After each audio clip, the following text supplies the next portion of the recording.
नमस्ते जी सभी को। एक बार फिर से स्वागत है एक और नई वीडियो में। आज की वीडियो में हम बात करने वाले हैं श्री कृष्ण जन्माष्टमी का दिन है आज, और लोग इसको एक त्यौहार की तरह मना रहे हैं। कोई उस पर फास्ट कर रहा है, कोई उसमें पूजा पाठ कर रहा है, लोग मंदिर जा रहे हैं, कुछ कुछ कर रहे हैं। तो जैसा कि मुझे कोई बहुत ज़्यादा नॉलेज नहीं है हिंदू धर्म के बारे में, कोई बहुत ज़्यादा मैंने ग्रंथ नहीं पढ़े हैं, मैं ये नहीं क्लेम कर सकता कि मुझे सब कुछ पता है। यहाँ पर मैं सिर्फ अपने विचार दे रहा हूँ। अगर किसी को हो सकता है गलत लगे, या हो सकता है कोई बहुत ज़्यादा कई पॉइंट पर आके मुझे ठीक करने की ज़रूरत पड़े, तो आप कर सकते हैं, कमेंट्स में मुझे बता सकते हैं। जैसा कि आज कृष्ण जन्माष्टमी है, तो लोग अपने अपने तरीके से उस चीज़ को मना रहे हैं। मैं बचपन से ही इन सारे तीज त्यौहार, खासकर हिंदू धर्म में मैं पैदा हुआ हूँ, तो हिंदू धर्म के ही तीज त्यौहार का मुझे ज़्यादा पता है। उन सारे तीज त्यौहार को अपने आसपास में देखता हूँ। मैं बचपन में ऑब्जर्व बहुत ज़्यादा करता था, अभी भी मैं ऑब्जर्व करता हूँ, लेकिन पहले मैं बोलता कम था और ऑब्जर्व बहुत ज़्यादा करता था। तो मैंने ऑब्जर्व किया है कि ये लोगों के लिए सिर्फ एक रीति रिवाज की तरह है। मुझे बहुत कम लोग ऐसे दिखाई देते हैं जो बहुत अंदर से उस चीज़ को मना रहे हों, या उसके एसेंस को समझ रहे हों, या उससे कोई उनके जीवन में परिवर्तन हो रहा हो, या सच में ही वो खुश हों। अभी हम आध्यात्मिकता से तीज त्यौहार या अपने जो भी उत्सव हैं इनको हटा दें, हम सिर्फ आनंद की ही बात कर लें, अभी हम सिर्फ खुशी की ही बात कर लें, तो मुझे वो कोई बहुत ज़्यादा खुश नज़र नहीं आते। मुझे पहले से भी ज़्यादा बर्डन उनके चेहरे पर देखने को मिलता है। मुझे पहले से भी ज़्यादा डर, पहले से भी ज़्यादा चिंता उनके चेहरे पर देखने को मिलती है। हो सकता है मैं गलत हूँ, कई लोगों को हो सकता है बहुत अच्छा लगता हो, लेकिन मुझे नहीं दिखते वो। मुझे उनके जीवन में कोई आध्यात्मिकता नहीं दिखती। जितने भी हमारे तीज त्यौहार हैं वो आध्यात्मिकता से ही जुड़े हुए हैं, धर्म से ही जुड़े हुए हैं। हमारे स्पिरिचुअल साइंस है, जैसा कि हिंदू धर्म में सबसे ज़्यादा है स्पिरिचुअल साइंस, तो कहीं ना कहीं उससे ही रिलेटेड हैं वो। लेकिन मुझे वो कहीं भी नज़र नहीं आती। जब मुझे नज़र नहीं आई तो मैंने उन चीज़ों को बहुत ज़्यादा सेलिब्रेट भी नहीं किया, और बहुत ज़्यादा मेरे दिमाग में हमेशा यही चलता रहता था कि अगर हम शिवलिंग पर जल चढ़ा रहे हैं तो क्यों, अगर हम फास्ट कर रहे हैं तो क्यों, जैसे एक छोटे बच्चे के दिमाग में चलता। अब मुझे उस क्यों का आंसर कभी नहीं मिला। अब कभी नहीं मिला तो वो थोड़े बहुत रीति रिवाज मैंने भी किए हैं, लेकिन उतने ज़्यादा नहीं किए। उतना ज़्यादा इन्वॉल्व हो के मैं कभी भी कोई तीज त्यौहार को नहीं मना पाया, क्योंकि वो मेरे अंदर से नहीं आ रहा था। दूसरों को दिखाने के लिए मैं मनाना नहीं चाहता था, क्योंकि मुझे फिर वो आर्टिफिशियल फील होता है। हाँ, बच्चे थे तो तीज त्यौहार पे मिठाई मिलती है, अच्छे कपड़े पहनने को मिलते, वो खुशी होती थी। लेकिन दूसरे लोगों को अब मैं जैसे जैसे बड़ा होता रहा, चिंतन बढ़ता गया, तो मैं देख रहा हूँ कि सिर्फ एक रीति रिवाज रह गए हैं। अब समय ऐसा आ गया कि वो मनाना है, ना हमें उसकी ढंग से तिथि का पता होता, ना हमें वहाँ कैसे पूजा पाठ करनी है, ना उस विधि का पता होता। टोटली बस एक फेक, एक डिपेंडेंसी जैसा सब चला हुआ है। अब तो इतना ज़्यादा फेक हो गया है कि बस व्हाट्सएप पर ही त्यौहार मनते हैं। कोई रियल लाइफ में भी मनाते होंगे, लेकिन वहाँ आप मंदिर में आप जाके देखो तो वहाँ आपको सिर्फ भगवान से मांगने का लालच नज़र आएगा, या डर नज़र आएगा, या आपको लगेगा कि लोग इसलिए पूजा कर रहे हैं, उनको लगता है कहीं बुरा ना हो जाए कुछ। तो मेरा आप सबसे सवाल है कि ये सारे जो तीज त्यौहार हैं, इनके पीछे का लॉजिक क्या है? हम लॉजिक निकाल लेते हैं, हम साइंस से जोड़ने की इसको कोशिश करते हैं, कुछ तुक्के मारने की कोशिश करते हैं कि ऐसा हो जाएगा, ऐसा हो जाएगा, लेकिन रियल साइंस, स्पिरिचुअल साइंस जो इसके पीछे है, उसका मुझे लगता है बहुत ही कम लोगों को पता है।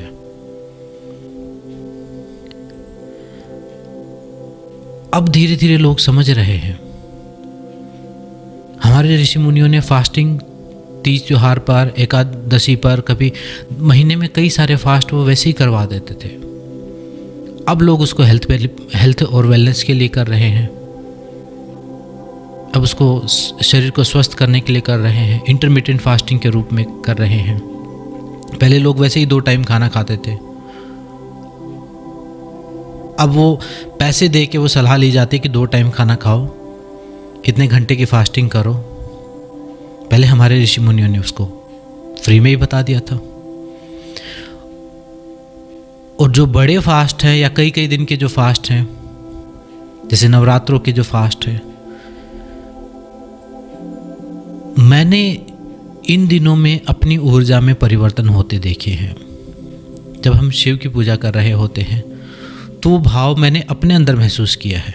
जैसा कि मैंने बताया, मैं कोई बाहर के तीज त्यौहार से कोई ज़्यादा लेना देना नहीं होता, लेकिन मैं सेल्फ ऑब्जर्वेशन में रहता हूँ तो मुझे पता चल रहा है कि अभी मेरे अंदर वो डिटैचमेंट की एनर्जी आ रही है, जो शिव जी के गुण हम समझते हैं या पढ़ते हैं। तो फिर उधर मैं कैलेंडर में देखता हूँ तो पता चलता है कि महाशिवरात्रि आने वाली है। कभी मैं महसूस करता हूँ कि वो जो श्री कृष्ण के जो गुण हैं, वैसे गुण मैं अपने अंदर महसूस करता हूँ, वैसी ऊर्जाओं से मैं कनेक्टिविटी महसूस करता हूँ। तो बाहर फिर अगले दिन कोई बता रहा होता है कि 2 दिन बाद श्री कृष्ण जन्माष्टमी है। कभी मैं डिवाइन मदर एनर्जी से कनेक्टेड फील करता हूँ और अपने शरीर, मन, आत्मा में मैं परिवर्तन महसूस करता हूँ, तो पता चलता है कि नवरात्रे आने वाले हैं।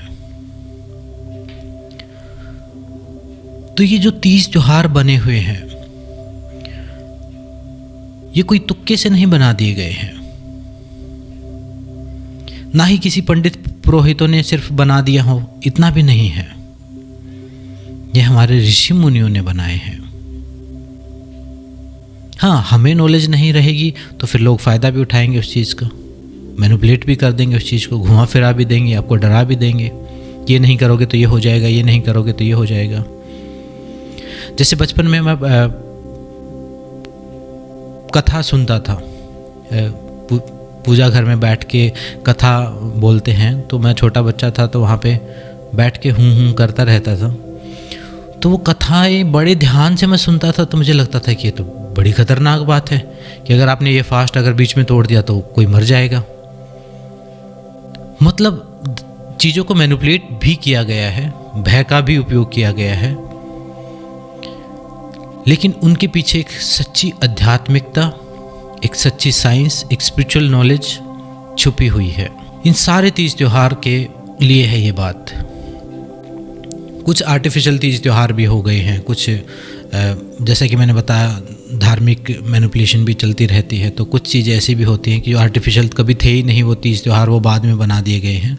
मैं उनकी बात नहीं कर रहा हूँ, वो चीज़ें भी चलती हैं, लेकिन जो अपने ट्रेडिशनल परंपरा से चले आ रही हैं वो सारी चीज़ें, चाहे वो उसमें व्रत हों, उपवास हों, त्यौहार हों, किसी भी प्रकार का धार्मिक अनुष्ठान हो, तो उनके पीछे कोई साइंस है, कोई लॉजिक है। अब हम धीरे धीरे उस साइंस को जान रहे हैं। थोड़े दिन बाद हमें सारी स्पिरिचुअल साइंस का भी पता चल जाएगा। तो ये वीडियो बनाने का मेरा उद्देश्य क्या है? वीडियो बनाने का मेरा उद्देश्य ये है कि जिस धर्म में हम पैदा हुए हैं उस धर्म को ढंग से समझना शुरू करें, उसको जानना शुरू करें। मुझे मेरे सवालों के जवाब नहीं मिले थे, लेकिन मुझे ये भी लगा था कि बहुत सारे लोगों के मन में तो सवाल उठता ही नहीं, वो सिर्फ भेड़ चाल में कर रहे हैं। उनके माँ बाप कर रहे थे, फिर वो कर रहे हैं।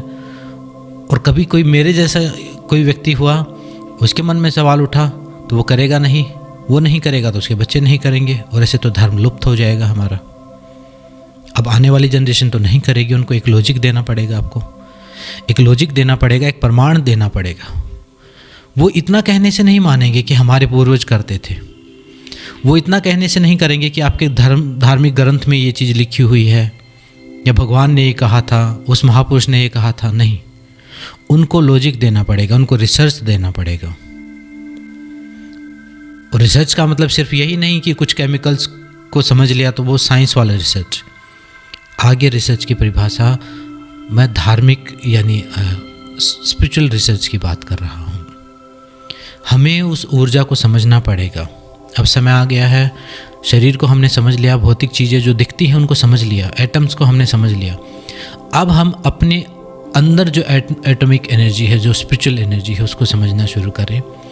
और स्पिरिचुअल एनर्जी को जब हम समझेंगे तो उन सारी चीज़ों का मतलब भी हमें समझ में आएगा। उन सारे रीति रिवाज का, उस यज्ञ हवन का, उस पूजा पाठ का, उस दिए का, उस आरती का, उस अगरबत्ती का, वो छोटी छोटी चीज़ें की हुई, अगर हमने उस चीज़ को नहीं अंडरस्टैंड किया और तो हम आगे की पीढ़ियों तक इस परंपरा को नहीं लेके जा पाएंगे। ये सिर्फ रीति रिवाज रह जाएगी, अब सूखी परंपरा ही रह जाएगी। परंपरा के नाम पर, ट्रेडिशन के नाम पर लोग वैसे ही आगे मॉडर्न जो जनरेशन आ रही है वैसे ही चिढ़ जाती है। ये जो समय चला हुआ है ये युग परिवर्तन का समय है। यहाँ पहले से चीज़ें ज़्यादा सही हो रही हैं। कॉमन स्लोगन तो ये चलता है कि आजकल ये है, आजकल तो इतना बुरा हो गया है। ये आजकल कब से शुरू हुआ था, कब ख़त्म होगा ये नहीं पता। आज से 30 साल पहले भी यही लोग यही कहते थे कि आजकल तो ऐसा हो गया, आजकल तो कलयुग है। आजकल भी वो कलयुग है। वो आजकल ये तो एक साइकोलॉजिकल ट्रिक है। लेकिन मैं जैसा नोट कर रहा हूँ, पहले से चीज़ें अब बेहतर हो रही हैं। लोग आध्यात्मिक हो रहे हैं, लोग पहले से ज़्यादा सच्चे हो रहे हैं। सच्चाई का सामना, कई बार सच्चाई थोड़ी कड़वी भी होती है। लोग अपने असली रूप में आ रहे हैं,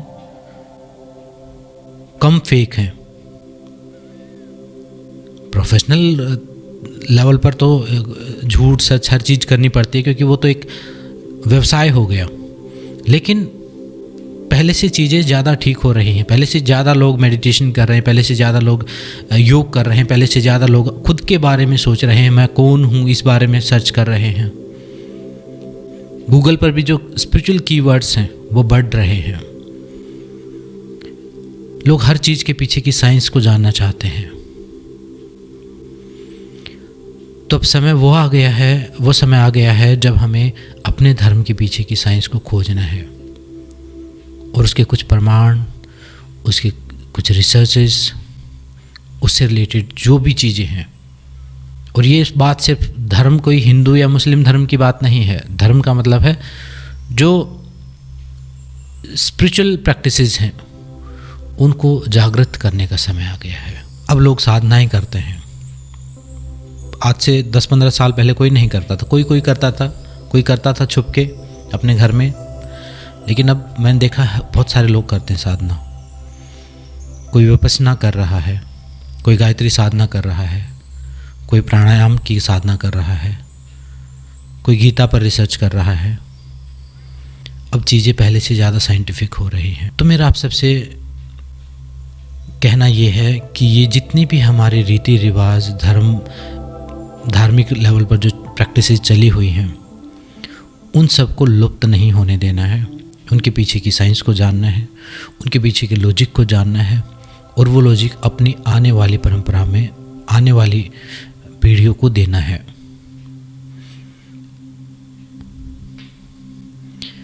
अगर नहीं देंगे तो फिर हम एक सिर्फ गुलामी ही हम ट्रांसफ़र करेंगे वहाँ पर।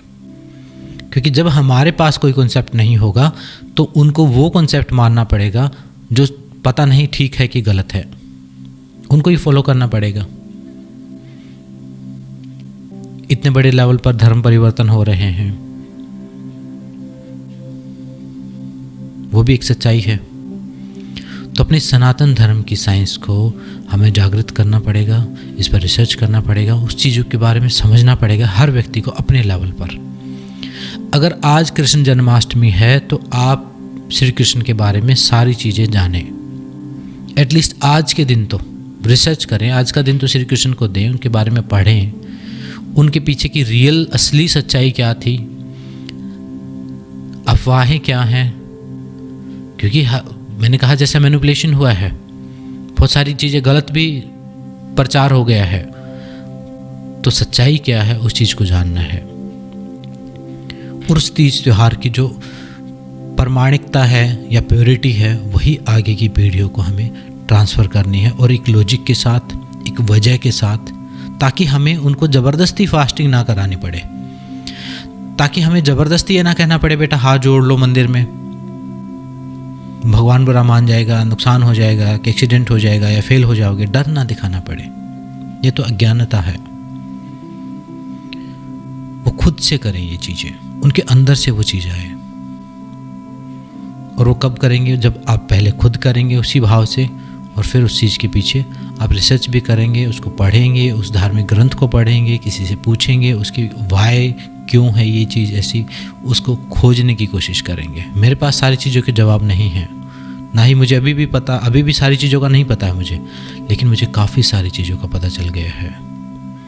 जब से मुझे सारी चीज़ों का पता चलना शुरू हुआ है, तब से मुझे मूर्ति का भी पता है, मुझे उसकी धूप अगरबत्ती का भी पता है, आरती उतारने का भी पता है। जिन जिन चीज़ों का मुझे पता चल रहा है उनको मैंने करना शुरू कर दिया है, बिना किसी के मोटिवेशन के, बिना किसी के डर के, बिना किसी दबाव के, क्योंकि मुझे पता चल गया है कि ये चीज़ थी तो थी क्या।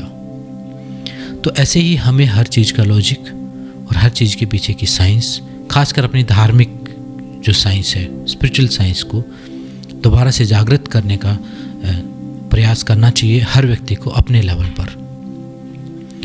और ये व्हाट्सएप और फेसबुक पर जो मनाए जा रहे हैं त्यौहार, ये भी मनाओ, क्योंकि आधुनिक यही तरीका है, ये भी मनाना ज़रूरी है, लेकिन सिर्फ यहाँ तक सीमित ना रह जाएं, यहाँ तक सीमित ना रह जाएं।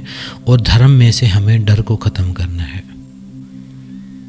हमारा धर्म, चाहे वो उसको आप हिंदू धर्म कहें या सनातन धर्म कहें, वो धर्म डरने के लिए नहीं बोलता, वो भगवान से डराता नहीं है, वो फ्री करता है आपको, वो आज़ाद करने वाला धर्म है कि आप कर्म योग करो, ज्ञान योग करो। आप किसी, इतने सारे देवी देवता, इतने सारे ऑप्शन, आपको ऊर्जा के इतने सारे रूप बता दे कि आप जहाँ हैं वहीं से शुरू कर सकते हैं, इतनी फ्लेक्सिबिलिटी आपको देता है। तो हमें इन सारी चीज़ों पर रिसर्च करना चाहिए, इन सब चीज़ों के बारे में बात करनी चाहिए, इन चीज़ों के बारे में चिंतन करना चाहिए, और इसके हर सवाल के जवाब को खोजना चाहिए कि इतने घंटे की फास्टिंग है तो इसका क्या इफ़ेक्ट होगा, फिजिकल क्या इफ़ेक्ट होगा, स्पिरिचुअल क्या इफ़ेक्ट होगा,